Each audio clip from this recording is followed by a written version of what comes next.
नमस्कार, स्वागत है आप सभी का। मैं हूं कृतिका और देश का सबसे भरोसेमंद चैनल डीडी न्यूज पर लेकर हाजिर हूं आपका अपना पसंदीदा शो खबरों का सरपंच न्यूज पंच। और इस कार्यक्रम के जरिए हम आप तक हर रोज वो तमाम खबरें पहुंचाते हैं जिन पर रहती है हम सभी की नजर। और अब न्यूज पंच के जरिए जिन प्रमुख खबरों की करेंगे हम बात, सबसे पहले करेंगे उन 3 प्रमुख खबरों का रुख। तो सबसे पहली और प्रमुख खबर का रुख कर लेते, जहां अब दुश्मनों की नींद उड़ाएगा 5th जनरेशन का ये फाइटर जेट। इसमें कई सारी है विशेषताएं और सीधे तौर पर हम देखें तो वायुसेना को ये और ज्यादा मजबूती देता हुआ नजर आएगा। आखिर क्या कुछ है इसकी विशेषताएं, कैसे आत्मनिर्भर ये बनाएगा देश को, बताएंगे विस्तार से आपको। लेकिन साथ ही दूसरी महत्वपूर्ण खबर उत्तर प्रदेश से, जहां अपराधियों और घुसपैठियों का सफाया इस वक्त किया जा रहा है। अपराधियों और घुसपैठियों के खिलाफ अभियान इस वक्त चल रहा है। आज ही कई सारे एनकाउंटर हुए हैं उत्तर प्रदेश में। कहां पर और कितने एनकाउंटर हुए, बताएंगे विस्तार से आपको।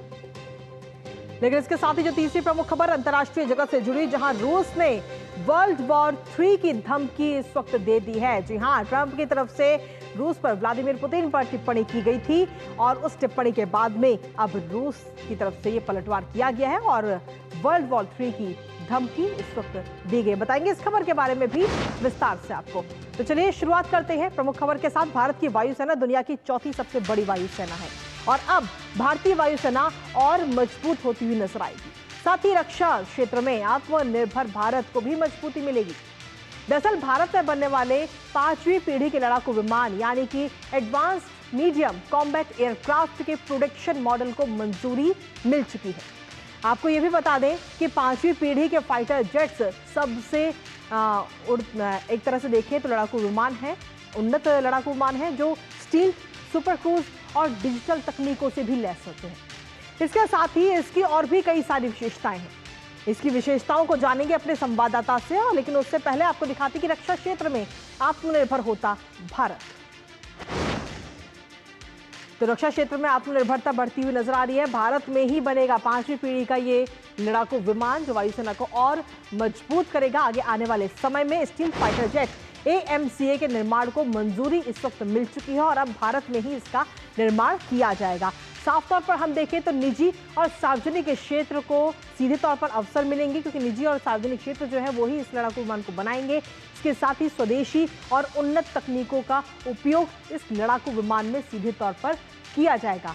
भारत रक्षा क्षेत्र में वैश्विक स्तर पर प्रतिस्पर्धी आगे आने वाले समय में नजर आएगा। अनुसंधान एवं विकास को भी इसके जरिए कहीं ना कहीं बल मिलेगा। तो किस तरीके से रक्षा क्षेत्र में भारत इस वक्त आत्मनिर्भर बन रहा है वो आपको बता रहे। इसके साथ ही रोजगार के अवसर को भी बढ़ावा मिलेगा। जब ये फाइटर जेट भारत में बनाए जाएंगे रोजगार भी बढ़ेगा और वायुसेना की जो जरूरतें हैं उन जरूरतों के हिसाब से इस फाइटर जेट को, 5वीं पीढ़ी के इस फाइटर जेट को तैयार किया जाएगा। अन्य आधुनिक और घातक फाइटर जेट में से एक होगा ये सीधे तौर पर, और साथ ही आयातित विमानों पर निर्भरता जो है वो भी इस फाइटर जेट के आने के बाद में काफी कम होती हुई नजर आएगी। लेकिन इसके साथ ही अगर हम देखें तो स्टील फाइटर जेट से किस तरीके से दुश्मन की नींद इस वक्त उड़ गई है, एक नजर उस पर भी डाल लेते हैं। दरअसल ये जो फाइटर जेट है उसमें कई सारी अत्याधुनिक तकनीकों से ये लैस है। दुश्मन इसे आसानी से पकड़ नहीं पाएंगे। सुपर क्रूज क्षमता और हथियार प्रणालियां भी इसमें शामिल है। शुरुआत में जनरेशन F414 इंजन विकसित होगा और बाद में स्वदेशी AL51 इंजन इसमें विकसित किया जाएगा। इसके साथ ही उन्नत रडार से कई लक्ष्यों को एक साथ भी ट्रैक किया जा सकता है। मिसाइलों से बचने के लिए खास तकनीक इसमें शामिल की जाएगी। इसके साथ ही आपको बता दें कहीं ना कहीं इस फाइटर जेट से अब दुश्मन की नींद जरूर उड़ती नजर आ रही है। उन्नत स्टेल्थ और सुपरसोनिक क्षमताएं में होंगी। हमारे साथ हमारी सहयोगी नंदिता इस वक्त जुड़ रही है, सीधा उन्हीं का रुख करेंगे। नंदिता, 5वीं पीढ़ी का ये फाइटर जेट कई सारी विशेषताओं से लैस है। आखिर क्या कुछ प्रमुख विशेषताएं इसकी जिसकी वजह से दुश्मन की नींद उड़ी हुई है? आपने ठीक कहा कृतिका, हमारे जो इंडिया है, भारत है, वो विश्व में चौथा ऐसा देश होगा अगर ये फाइटर जेट हम तैयार कर लेते हैं, डिजाइन, डेवलप और मैन्युफैक्चर कर लेते हैं। अमेरिका, रूस और चाइना के बाद जो अपनी स्वदेशी होम ग्रोन यानी खुद की इंडस्ट्रियल और साइंटिफिक मादे से एक 5वीं जनरेशन का फाइटर जेट बना सकता है। अमेरिका के पास F-35 है, रशिया के पास Su-57 है और चाइना के पास उनका J-35 है। ऐसा माना जाता है कि चाइना का ये जो J-35 है ये अमेरिका से चोरी की गई F-35 की टेक्नोलॉजी पर बनाया गया है। और हमारे लिए ये इसलिए ज़रूरी है क्योंकि पाकिस्तान ने इसी साल जनवरी में चाइना से 40 5th जनरेशन फाइटर जो कि है J-31A करके वो खरीदने का फैसला कर लिया था। और खरीद वर्ड उसके लिए सही नहीं होगा क्योंकि चाइना फ्री में अपना मिलिट्री हार्डवेयर यानी बिल्कुल मुफ्त में देता है, उसके लिए कोई पैसे चार्ज नहीं करता है। जो तुर्की तो जरूर पैसे चार्ज करता है पाकिस्तान से क्योंकि पाकिस्तान के पास इतने पैसे नहीं है कि वो ये दे सके और चाइना अपना सामरिक जो हित है वो देखते हुए पाकिस्तान को फ्री में देगा। तो इंडिया के पास बहुत जरूरी है और आज से नहीं, ये प्रोजेक्ट 1 साल से बन रहा है। और 5th जनरेशन क्यों कहा जाता है इसे? ये दुश्मन की रेडार नहीं पकड़ पाएंगे, यानी स्टेल्थ, जिसको दुश्मन के एयर स्पेस में बिल्कुल चुपके से घुसेगा, अपना स्ट्राइक कर कर एयर टू ग्राउंड या एयर टू एयर कर कर आ जाएगा, दुश्मन के रेडार उसको नहीं पकड़ पाएंगे। उसका इस तरह के मटेरियल से कॉम्पोजिशन होगा, उसका रेडार क्रॉस सेक्शन है वो कम होगा, इस तरह से। तो स्टेल्थ एक बहुत बड़ी चीज है जो 4थी जनरेशन और 5वीं जनरेशन को जुदा करती है। फर्क होता है उसमें। तो इंडिया की और एक बहुत जरूरी बात, आत्मनिर्भरता का तो प्रतीक है ही। कैसे हमारे स्वदेशी हथियारों ने, प्लेटफॉर्म्स ने हमारे अभी ऑपरेशन सिंदूर में कितना कारनामा किया कि पाकिस्तान को बिल्कुल घुटने पर ले आए। तो उसके तो ये इस बात की टेस्टिमनी है ही, सबूत है ही कि हमारे स्वदेशी साइंटिस्ट और इंजीनियर्स और हमारी होम ग्रोन इंडस्ट्री कितनी सक्षम हो गई है। और HAL के अलावा प्राइवेट इंडस्ट्रीज भी इसमें अपनी बिडिंग कर सकेंगी। जी कृतिका जी, इसके साथ ही नंदिता, अगर हम देखें तो इसकी विशेषताएं तो कई सारी, लेकिन आपसे जानना चाहेंगे कि आखिर ये कितने हथियारों को ले जाने में सक्षम है और इसके अलावा क्या कुछ विशेषता है जो अभी बाकी विमानों में नहीं है हमारे पास? हमारे पास अभी 4.5 जनरेशन यानी 4.5 जनरेशन का फाइटर जेट है जिसको रफाल कहा जाता है। ये फ्रांस के डासॉल से लिए 36 हमने खरीदे थे वायुसेना के लिए। बात चल रही है कि नेवी के लिए इनका मरीन वर्जन ले सके। इनके अंदर भी बड़े उन्नत air to air missile, scalp और हैमर बॉम्ब्स हैं। हमारे इसके अंदर जो खूबी होगी AMCA, advance medium combat aircraft की, इसके 5 प्रोटोटाइप बनाए जाएंगे जो 2031 तक तैयार हो जाएंगे और 2035 तक इसकी निर्माण, जिसको कहते हैं प्रोडक्शन, शुरू हो जाएगी। भारतीय वायुसेना के 7 स्क्वाड्रन होंगे। तो जाहिर सी बात है, एक तो स्टेल्थ इसकी बड़ी फीचर होगी, दूसरा एडवांस्ड एवियोनिक्स, जो पायलट अपने आगे कॉकपिट में देख पाएगा कि आगे पीछे कौन सी उसको विमानें हैं, फाइटर जेट दुश्मन के कौन से हैं, मिसाइल्स हैं, और उनको उनसे बचने के लिए काउंटर मेजर्स जो हैं वो भी। इलेक्ट्रॉनिक वॉरफेयर इसका एक बहुत बड़ा हिस्सा होगा, जिसको हमने देखा है कि काफी इस्तेमाल हुआ इलेक्ट्रॉनिक वॉरफेयर का ऑपरेशन सिंदूर में।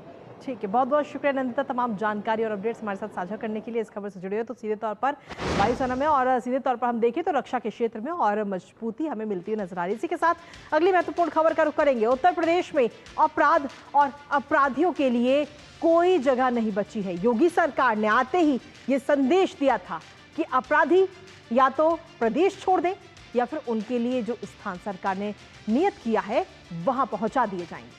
पिछले 24 घंटे में प्रदेश में 7 एनकाउंटर हुए हैं और 15 से ज्यादा लोग संगीन अपराधों में गिरफ्तार किए गए हैं। जहां एक तरफ अपराधियों के खिलाफ ये अभियान चल रहा है तो वहीं दूसरी ओर अवैध रूप से रह रहे बांग्लादेशियों और रोहिंग्याओं की पहचान के लिए भी विशेष अभियान उत्तर प्रदेश में चल रहा है। रोहिंग्या नागरिकों की पहचान कर उन्हें देश से बाहर निकाला जा रहा है। करेंगे उत्तर प्रदेश में चल रहे इन अभियानों को लेकर चर्चा, लेकिन उससे पहले आपको दिखाते हैं कैसे यूपी में चल रहा है अपराधियों के खिलाफ यह अभियान।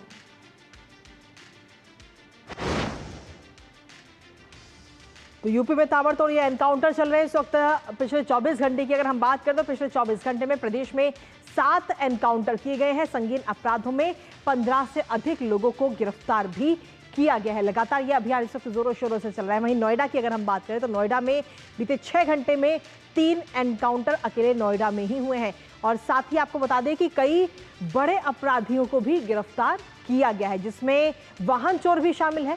वाहन चोर शहजाद और वाजिद को भी गिरफ्तार किया गया है, जो यहां से सीधे तौर पर वाहनों की चोरी करते थे। उनको भी गिरफ्तार किया गया। इसके साथ ही 3 एनकाउंटर भी हुए हैं और पुलिस पर हमला करने वाला जो व्यक्ति है उसे भी इस वक्त गिरफ्तार किया गया। मुरादनगर में लूट के 5 बदमाश इस वक्त धरे गए हैं, जो लूटपाट करते थे। वहां से मुरादनगर से 5 बदमाशों को भी धरा गया है। सीतापुर गैंगरेप के 3 आरोपियों को भी गिरफ्तार किया गया है। इसके अलावा हापुड़ की अगर हम बात करें तो हापुड़ में भी एक अपराधी को एनकाउंटर हापुड़ में किया गया है। आइए आपको तस्वीरें दिखाते हैं सर। तो ये तस्वीरें इस वक्त आप देख रहे हैं किस तरीके से पहले मुठभेड़ होती है बदमाशों के साथ और उसके बाद में यूपी पुलिस उनको गिरफ्तार कर लेती है। पहले ही ये मैसेज दिया जा चुका है उत्तर प्रदेश में, जब योगी सरकार आई थी तो ये मैसेज दिया गया था कि अपराधी या तो प्रदेश छोड़ दे या फिर अपराध छोड़ दे। लेकिन उसके बावजूद भी कुछ अपराधी ऐसे हैं जिन्होंने ना तो प्रदेश छोड़ा और ना ही अपराध छोड़ा, और जिसके बाद में उनका नतीजा क्या है ये इन तस्वीरों के माध्यम से आप देख सकते हैं। और इन तस्वीरों के साथ ही आपको बता दें कि देश से बाहर होंगे रोहिंग्या बांग्लादेशी, ये भी एक अभियान उत्तर प्रदेश के अंदर चल रहा है। वो कैसे, बताते हैं आपको। बरेली में इस वक्त बांग्लादेशी घुसपैठियों की धरपकड़ का ये पूरा अभियान इस वक्त चल रहा है। बरेली पुलिस की तरफ से 10 जून तक ये विशेष अभियान चलाया जा रहा है और इस विशेष अभियान के तहत जो रोहिंग्या हैं उनकी पहचान की जा रही है। रोहिंग्याओं को पहचान करके 15 दिन का ये अभियान है और पहचान कर उनको बांग्लादेश भेजा जा रहा है। जो अवैध रूप से बांग्लादेशी जो वहां पर रह रहे हैं उनके खिलाफ ये अभियान है। पहचान करके उन्हें देश से बाहर करना सीधे तौर पर मकसद है और साथ ही हर थाना क्षेत्र में 2-2 टीमों का गठन किया हुआ है, जो अलग अलग जगह पर जाकर के और अवैध रूप से रह रहे इन बांग्लादेशियों की और रोहिंग्याओं की पहचान करती हैं और पहचान करने के बाद उन्हें बांग्लादेश वापस भेजा जा रहा है। संदिग्ध लोगों का डाटा भी इकट्ठा किया जा रहा है, सत्यापन होगा, पहचान होने पर डिपोटेशन सेंटर में रखा जाएगा। साथ ही सत्यापन के बाद देश से बाहर उन्हें कर दिया जाएगा। सीधे तौर पर लॉन्ग टर्म वीजा वालों को ही देश में रहने की अनुमति है। तो कुल मिलाकर उत्तर प्रदेश में इस वक्त 2 अभियान चल रहे हैं, अपराधियों के खिलाफ और अवैध रूप से रह रहे बांग्लादेशियों के खिलाफ। यह अभियान इस वक्त चल रहा है। इसके साथ ही इस वक्त हमारे साथ हमारे सहयोगी विकास एसएसपी की तरफ से क्या कुछ कहा गया, एक बार वो आपको सुनाते हैं। बरेली में 15 दिवसीय अभियान 25 मई से 10 जून का हम लोगों के द्वारा शुरू किया गया है। इस अभियान में सभी थाना क्षेत्रों में एक टीम गठित की गई है, जिसमें उप निरीक्षक, पुरुष कांस्टेबल और महिला कांस्टेबल बनाए गए हैं। इनको ट्रेनिंग दी गई है, इनको समझाया गया है क्या प्रोसीजर है। इनका मेन काम ये है कि ये सुबह और शाम दोनों टाइम पे अपने थाना क्षेत्र के एरिया में ये विसूचना संकलित करेंगे कि कहाँ बाहर के लोग आवासित हैं जो अस्थायी रूप से वहाँ रह रहे हैं। जाके उनसे बातचीत करेंगे, उनका सत्यापन करेंगे, ये देखेंगे कि कोई बांग्लादेशी या रोहिंग्या तो वहाँ पे नहीं रह रहा है। अगर ऐसा कोई व्यक्ति रहता हुआ पाया जाता है तो उसमें नियम ये है कि उसको डिटेंशन सेंटर में रखा जाए और उसके बाद 30 दिन के अंदर उसका वेरिफिकेशन कराया जाए। अगर ये पाया जाता है कि वो बांग्लादेशी या रोहिंग्या है तो उसको प्रॉपर नियमानुसार जो एमएचए की गाइडलाइंस है उसके हिसाब से डिपोर्ट किया जाए। तो सीधे तौर पर इसके पीछे क्या वजह और किस तरीके से चल रहा है ये अभियान, ये खुद एसएसपी ने बताया और हमारे साथ इस वक्त हमारे सहयोगी विकास जुड़ रहे हैं। सीधा होने का रुख करते हैं। विकास, उत्तर प्रदेश में इस वक्त 2 अभियान चल रहे हैं। एक तो अवैध रूप से जो बांग्लादेशी रह रहे हैं उनके खिलाफ और वहीं दूसरी तरफ अभियान चल रहा है अपराधियों के खिलाफ। जी बिल्कुल, निश्चित रूप से अपराध और अपराधियों के खिलाफ उत्तर प्रदेश पुलिस का ये अभियान चल रहा है और इसमें हमने देखा कि बीते 24 घंटों में जो 7 एनकाउंटर हुए हैं और तकरीबन 15 लोग गिरफ्तार किए गए हैं। ये बात दर्शा रही है उत्तर प्रदेश में बदलाव की कहानी जो थी कि उत्तर प्रदेश में सबसे ज़्यादा जो बदलाव हुआ है उनमें जो सबसे बड़ी बात है वह उत्तर प्रदेश की कानून व्यवस्था। अब अपराध होते ही पुलिस त्वरित कार्रवाई करती है, जिसमें आपने जिक्र किया गाजियाबाद में मसूर इलाके की घटना में जिसमें एक पुलिसकर्मी की मौत हो जाती है, उसमें उसके साथ मुठभेड़ हुई और कल अब्दुल रहमान वहाँ से देर रात अभी पकड़ा गया है। इसके साथ साथ जो लखनऊ में पकड़ा गया है सीतापुर निवासी, ये भी दुष्कर्म का आरोपी था, इसको भी पुलिस मुठभेड़ में गिरफ्तार किया गया। वहीं हापुड़ से लेकर उत्तर प्रदेश के पश्चिमी उत्तर प्रदेश की बात करें, बुलंदशहर हो, आगरा हो, इन तमाम जगहों पर पुलिस चौकसी बरत रही है। अगर कोई गंभीर अपराध की वारदात होती है तो उसको पुलिस आमतौर पर, जब पहले हुआ करता था कि जांच के नाम पर कई कई महीनों तक पुलिस जांच करती थी, लेकिन अब मुख्यमंत्री योगी आदित्यनाथ का सख्त निर्देश है कि अगर अपराध हुआ है तो आप तत्काल एक्शन लें, और यही तत्काल एक्शन की कार्रवाई जमीन पे नजर आ रही है उत्तर प्रदेश में। और जो दूसरी बात जिक्र किया आपने बरेली का, तो ये बरेली समेत तमाम जगहों पर किया जा रहा है। बरेली में ये अभियान चलाया जा रहा है। निश्चित रूप से ये एक बड़ी चीज है कि तमाम सारे बांग्लादेशी हो, रोहिंग्या हो, यहाँ पर आकर ऐसे परिवेश में घुल मिल जाते थे कि उनको उनकी पहचान करने के लिए अब पुलिस अभियान चला रही है।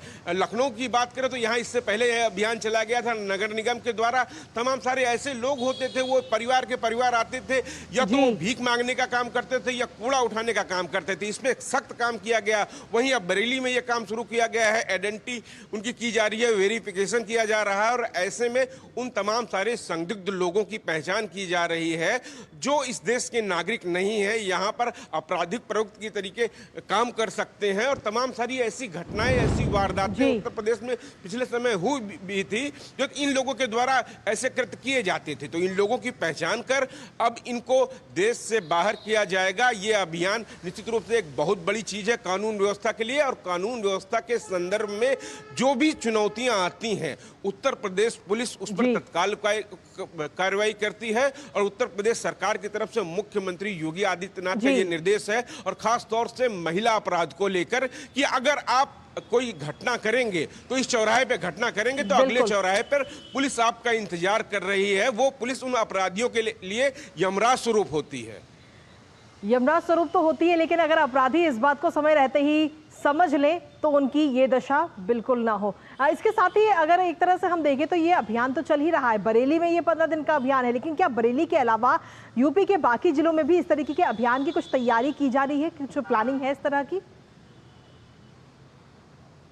जी बिल्कुल, ऐसे अभियान की तैयारी पूरे प्रदेश में की जा रही है जो चलाया गया। मैंने आपको बताया कि इससे पहले राजधानी लखनऊ में भी नगर निगम के द्वारा ये कार्रवाई की गई थी, और तमाम सारे इलाकों में ये लोग ऐसे घुल मिल जाते थे कि आखिर ये कूड़ा उठाने का काम करते थे, साफ सफाई का काम करते थे। ऐसे ही तमाम सारे प्रदेश के अन्य जनपदों में भी ऐसा है। ये लोग सड़क किनारे कहीं भी झोपड़ी लगाकर रहने लगते हैं और घुल मिल जाते हैं। कोई छोटा मोटा काम निकृष्ट करते हैं, आम लोगों की नजर में नहीं रहता है। आम लोगों को लगता है इनसे कोई असुविधा नहीं, लेकिन वो किसी न किसी घटना को संयोजित अंजाम भी देने की कोशिश करते हैं बाद में। तो इन्हीं की सब कृत्यों के कारण उत्तर प्रदेश सरकार का निर्देश है कि उन तमाम सारे लोगों की जांच की जाए जो संदिग्ध हैं, उनका आइडेंटिटी वेरिफिकेशन किया जाए, और अगर वो इस देश के नागरिक नहीं है, बांग्लादेशी हैं, रोहिंग्या हैं, तो उनको डिटेन कर उनको आगे भेजने की कार्रवाई की जाए, वापस भेजने की कार्रवाई की जाए। यह मुख्यमंत्री योगी आदित्यनाथ का सख्त निर्देश है। हमने देखा था कि नेपाल की सीमा पर जिस तरीके से कार्रवाई की गई थी, उत्तर प्रदेश के जो जनपद हैं नेपाल सीमा पर सटे हुए, उन सभी जगहों पर यह कार्रवाई की गई थी, और समूचे उत्तर प्रदेश में ऐसी कार्रवाई की जा रही है पहचान के लिए। ये एक अभियान चलाया जा रहा है। चलिए, बहुत बहुत शुक्रिया तमाम जानकारी और अपडेट्स हमारे साथ साझा करने के लिए। विकास, इस खबर पर आप अपनी नजर लगातार बनाए रखिए। और इसी के साथ चलिए अब तीसरी महत्वपूर्ण खबर अंतर्राष्ट्रीय जगत से जुड़ी हुई। रूस के राष्ट्रपति व्लादिमीर पुतिन से इन दिनों अमेरिकी राष्ट्रपति डोनाल्ड ट्रंप काफी नाराज चल रहे हैं। दरअसल ट्रंप किसी भी हाल में रूस और यूक्रेन के बीच में सीज फायर कराना चाहते हैं, लेकिन पुतिन इसके लिए तैयार ही नहीं है। और ऐसे में ट्रंप ने पुतिन पर टिप्पणी करते हुए कहा था कि हमारी बात ना मानकर वो आग से खेल रहे हैं। और ट्रंप की इस टिप्पणी के बाद रूस की तरफ से भी जवाब आ चुका है, और जवाब देते हुए रूस ने सीधे तौर पर तीसरे विश्व युद्ध की धमकी देती है। ट्रंप शांति की वार्ता यूक्रेन और रूस के बीच करा रहे थे, पर अब तो जैसे रूस और अमेरिका के बीच ही जुबानी जंग शुरू हो चुकी है। शांति वार्ता की कोशिशें तमाम विफल हो चुकी हैं और मिसाइलें आसमान चीर रही हैं। करेंगे इन हालातों पर चर्चा अपने संवाददाता से, लेकिन उससे पहले आपको दिखाते हैं रूस ने किस तरह दी थर्ड वर्ल्ड वॉर की ये धमकी। तो ट्रंप और पुतिन के बीच में तनाव बढ़ता हुआ नजर आ रहा है, और थर्ड वर्ल्ड वॉर की ये धमकी दी गई। रूस और यूक्रेन के बीच सीज फायर ट्रंप चाहते हैं, लेकिन कहीं ना कहीं पुतिन की तरफ से इस सीज फायर के लिए बिल्कुल ही तैयार वो नहीं है। सीज फायर से पुतिन ने साफ तौर पर इनकार कर दिया है। लेकिन इसके साथ ही अगर हम देखें तो ट्रंप ने पुतिन को धमकी दी थी कि वो आग से खेल रहे हैं, अमेरिका की बात वो मान ले। उन्होंने कहा था कि हमारी बात ना मानकर आग से खेल रहे हैं पुतिन, ये बात उनकी तरफ से की गई थी। और ट्रंप की इस टिप्पणी के बाद ही रूस भी भड़क गया था और पुतिन कहीं ना कहीं भड़के हुए नजर आए थे, जिसके बाद में अब रूस की तरफ से इस धमकी का जवाब दिया गया है। और धमकी का जवाब देते हुए सीधे तौर पर तीसरे विश्व युद्ध की ये धमकी रूस की तरफ से दे दी गई। लेकिन इसके साथ ही सिक्योरिटी काउंसिल, रूस के security council deputy chair Dmitry Medvedev की तरफ से क्या कुछ कहा गया है, किस तरीके से धमकी दी गई, वो आपको बताते हैं। उन्होंने सीधे तौर पर रूस को धमकी दी, रूस की तरफ से ये धमकी दी है और कहा है कि ट्रंप ने पुतिन के बारे में कहा है कि वो आग से खेल रहे हैं और रूस के साथ वो कुछ बुरा कर सकते हैं। मैं एक ही बुरी चीज जानता हूं और वो है तीसरा विश्व युद्ध। उम्मीद है कि ट्रंप इसे समझते हैं। तो इस तरीके से ये धमकी तीसरे वर्ल्ड वॉर की दी गई है रूस की तरफ से। लेकिन इसके साथ ही रूस ने यूक्रेन पर अभी हाल ही में सबसे बड़ी एयर स्ट्राइक की थी, जिस पर ट्रंप ने ये टिप्पणी की थी। आखिर ये एयर स्ट्राइक किस तरीके से की गई थी वो भी आपको बताते हैं। यूक्रेन के शहरों को सीधे तौर पर टारगेट किया गया था रूस की तरफ से और ये सबसे बड़ी एयर स्ट्राइक के तौर पर इसे देखा गया। यूक्रेन पर ड्रोन और मिसाइलों की ये बौछार रूस की तरफ से की गई थी, जिसके बाद में डोनाल्ड ट्रंप जो है काफी नाराज नजर आए।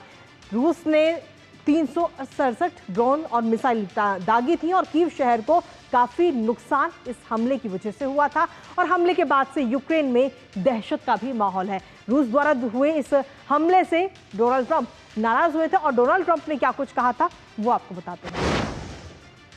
सीधे तौर पर डोनाल्ड ट्रंप ने इस बयान से, जिस बयान से रूस भड़क गया, वो बयान था कि पुतिन को समझना चाहिए कि अगर मैं नहीं होता तो रूस के साथ अब तक बहुत बुरी चीज हो चुकी होती।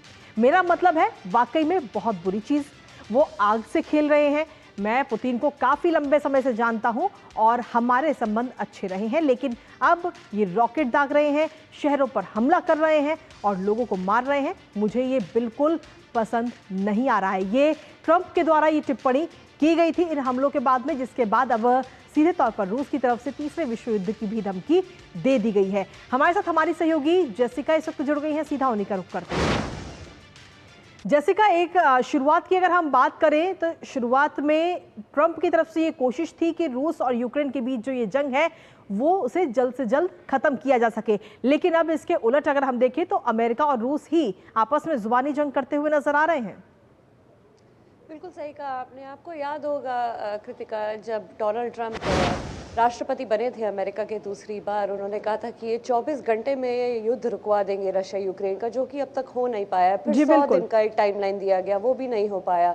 और जिस तरीके से आप एरियल अटैक्स देख रहे हैं रशिया के यूक्रेन की तरफ, जब से अमेरिका के राष्ट्रपति डोनाल्ड ट्रंप बने हैं जनवरी से, अभी तक 5 ऐसे एयर स्ट्राइक्स हो चुके हैं जो बहुत ही, जिसे कहते हैं, घातक साबित हुए हैं यूक्रेन के लिए। कम से कम नहीं तो इसी महीने में, मई की अगर बात करें तो 209 लोगों की जानें जा चुकी है, जिसमें से कम 50 बच्चे और 70 से अधिक बच्चों, जिन्हें कहते हैं जो सीरियसली इंजर्ड विक्टिम्स कहते हैं, वो भी बताए जा रहे हैं। तो ये युद्ध जिस तरीके का रुख ले रहा है, ये नुकसान ना कि सिर्फ रशिया यूक्रेन को पहुंचा रहा है, पर उस पूरे रीजन में जो कम से कम काफ़ी सारी ट्रेड एक्टिविटीज़ देखता है। आप चाहे तो ब्लैक सी की बात करें या फिर बाल्टिक सी की बात करें जी, इन जगहों की महत्वपूर्ण जो ट्रेड रूट्स रहे हैं वो भी अफेक्ट करते हैं। जिस तरीके से राष्ट्रपति डोनाल्ड ट्रंप ने अपने बयान दिए और कहा है कि पुतिन आग से खेल रहे हैं, और ये जो सीज़ फायर की बातें की जा रही हैं, ये सीज़ फायर की बात जो आप बता रहे हैं, ये कम से कम नहीं तो 2 महीने से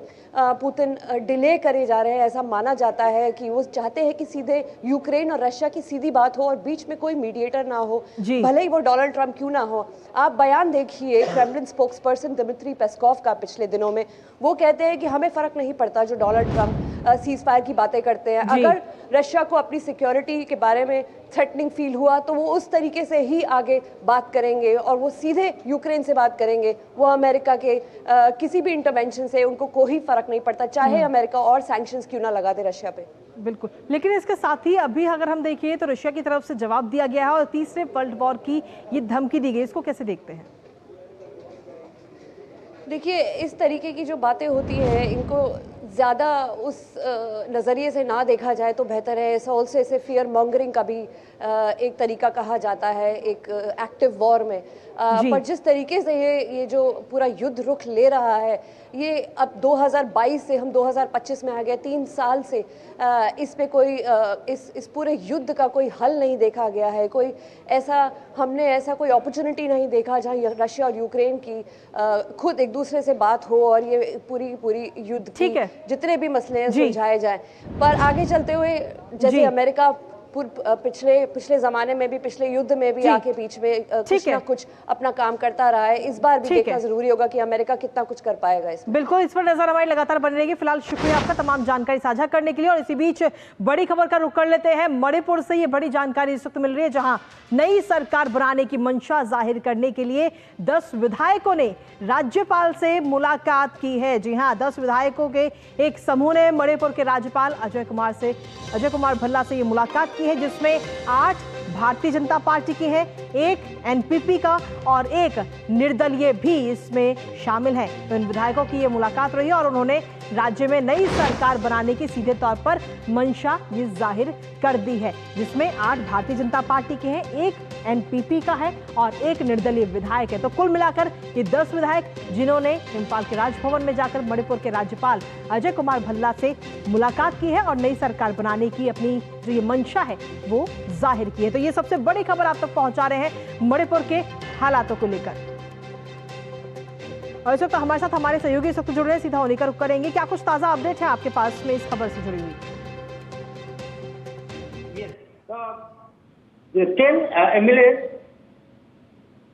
Ten MLAs have met the governor of Manipur, Shri Ajay Kumar Bhalla, today at Raj Bhavan, Imphal.